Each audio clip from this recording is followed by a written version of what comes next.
The U.S. military says it's hit dozens of targets in Iran. The latest round of strikes follows recent attacks in the Strait of Hormuz. Iranian state media say explosions were heard in the port city of Sirik, in Bandar Abbas and on Qeshm Island. Several people have reportedly been injured. Iran's top joint military command vowed a, quote, crushing response to those U.S. attacks.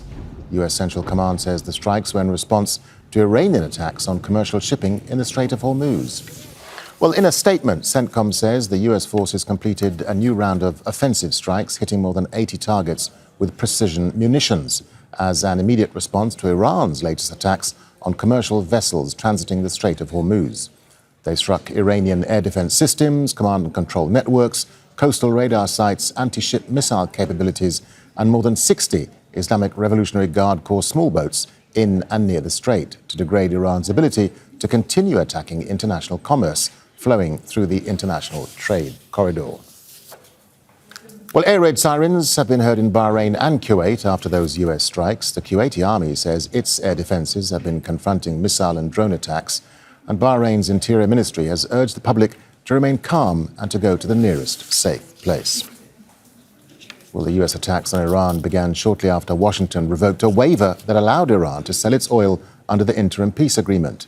The decision by the Treasury Department followed attacks on 3 tankers transiting the Strait of Hormuz.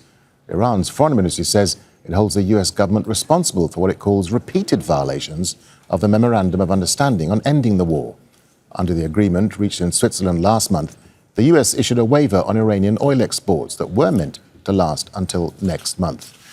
Al Jazeera's Resul Serdar joins us live now from the Iranian capital. Resul, so talk us through what more Iranian officials have been saying about these latest U.S. attacks.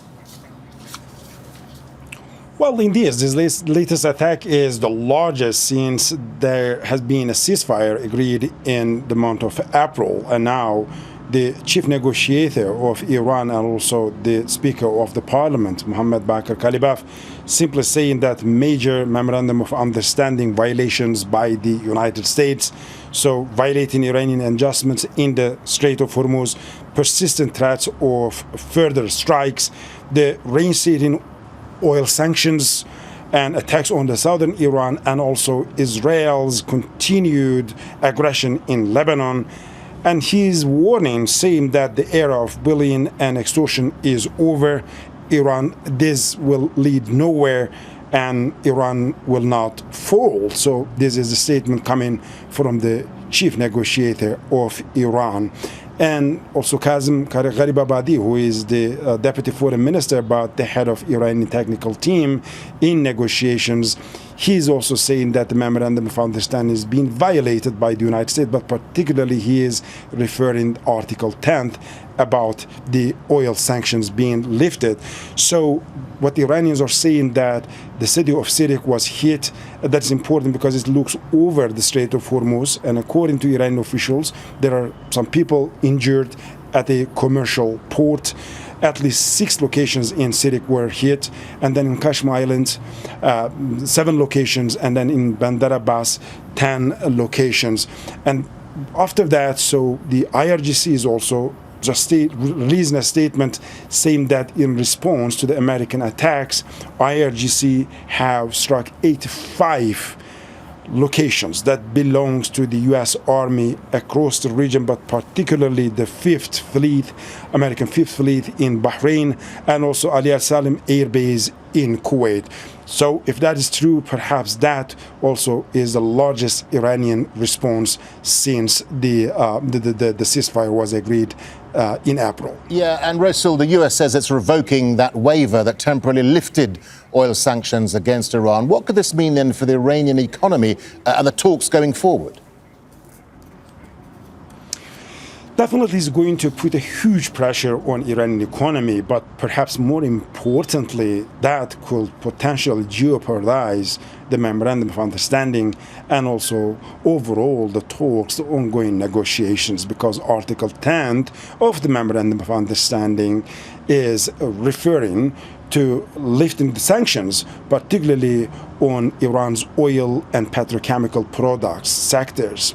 So now that the U.S. is reimposing these sanctions, then we do not know whether they can reissue another waiver.